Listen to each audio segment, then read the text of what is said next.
Pada pembelajaran kali ini kita masih akan belajar tentang tema 1 yaitu hidup rukun. Pada pembelajaran yang lalu kita sudah belajar tentang subtema 1 hidup rukun di rumah.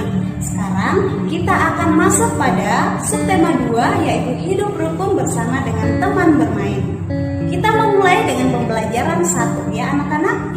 Langsung saja kita simak pembelajarannya bersama-sama berikut ini. Adapun tujuan dari pembelajaran kita adalah sebagai berikut. 1. Dengan diberikan teks percakapan, siswa dapat menyebutkan kalimat ajakan dengan bahasa yang santun.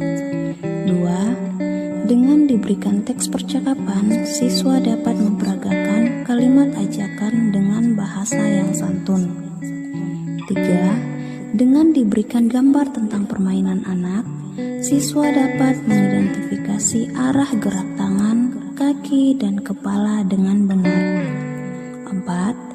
Dengan diberikan gambar kumpulan benda, siswa dapat membandingkan kumpulan benda dengan istilah lebih banyak, sama dengan, dan kurang dari dengan tepat. Apa itu kalimat ajakan? Kalimat ajakan adalah kalimat yang isinya mengajak atau meminta orang lain untuk melakukan sesuatu. Kalimat ajakan biasanya disertai dengan kata ayo atau mari. Contoh yang pertama, ayo kita bersepeda bersama. Yang kedua, mari kita berdoa bersama. Kedua kalimat tersebut mengandung kalimat ajakan. Pada contoh yang pertama, kata ayo adalah sebuah ajakan. Kemudian, pada contoh yang kedua, kata mari juga adalah sebuah ajakan. Perhatikan percakapan berikut ini.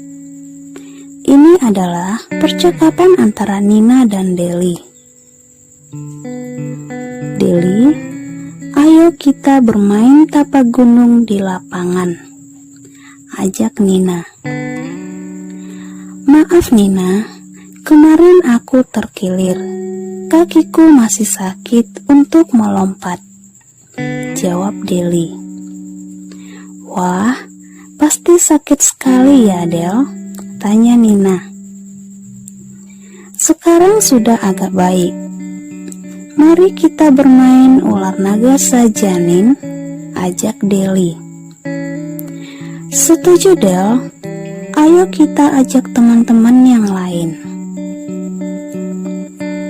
Nah, anak-anak, pada percakapan antara Nina dan Deli mengandung kalimat ajakan.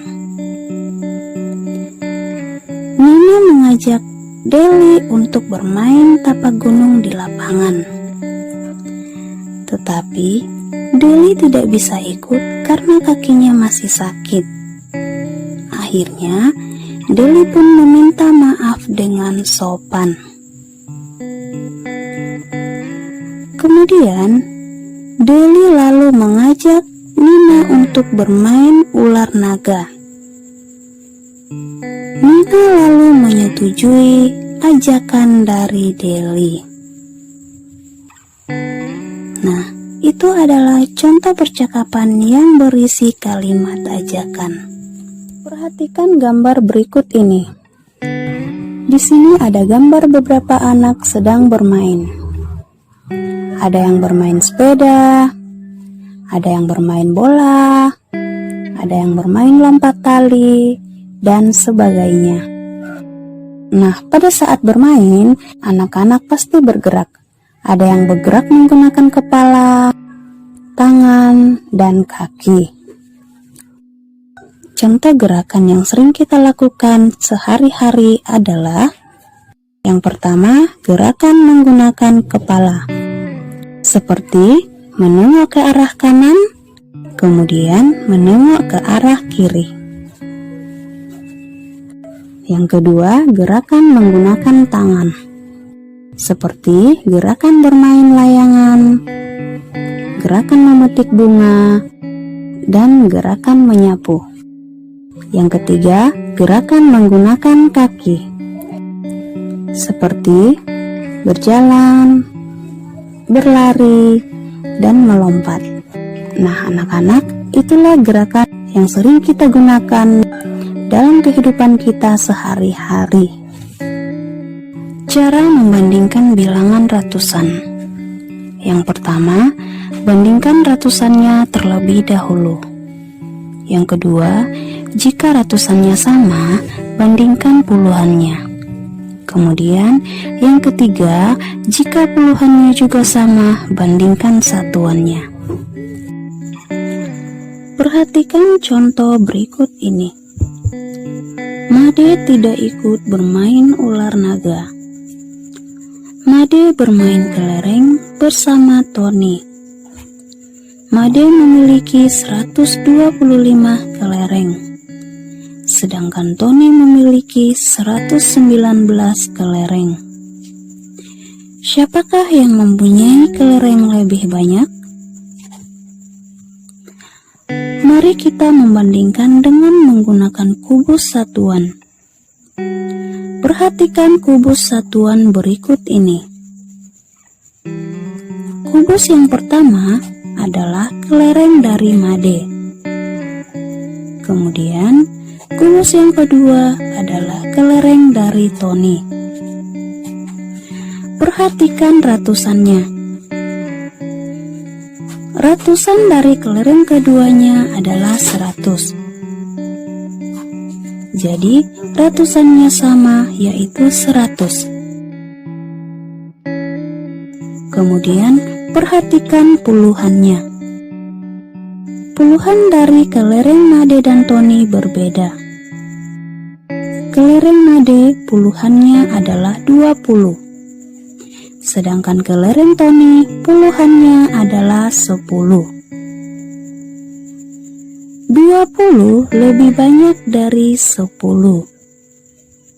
Jadi 125 lebih dari 119. Artinya, kelereng Made lebih banyak dari kelereng Tony. Baik anak-anak, demikianlah materi pembelajaran kita untuk pertemuan kali ini. Sekarang ibu akan memberi tugas kepada anak-anak. Kemudian, tugasnya dipindahkan di buku tugas lalu dikirim ke guru masing-masing melalui via WhatsApp ataupun Google Classroom. Tugas yang pertama adalah perhatikan gambar berikut ini. Tulislah kalimat ajakan yang terdapat pada percakapan tersebut. Tugas yang kedua, hitunglah banyak kubus berikut ini. Lalu, tuliskan kurang dari atau lebih dari. Nah, anak-anak, demikian tugas untuk anak-anak pada pembelajaran kita kali ini. Selamat bekerja. Anak-anak, demikian materi kita untuk pembelajaran kita kali ini. Kita masih akan bertemu pada pembelajaran selanjutnya. Semoga apa yang anak-anak pelajari hari ini dapat dipahami dan dapat bermanfaat bagi anak-anak semua. Sampai jumpa dan salam literasi.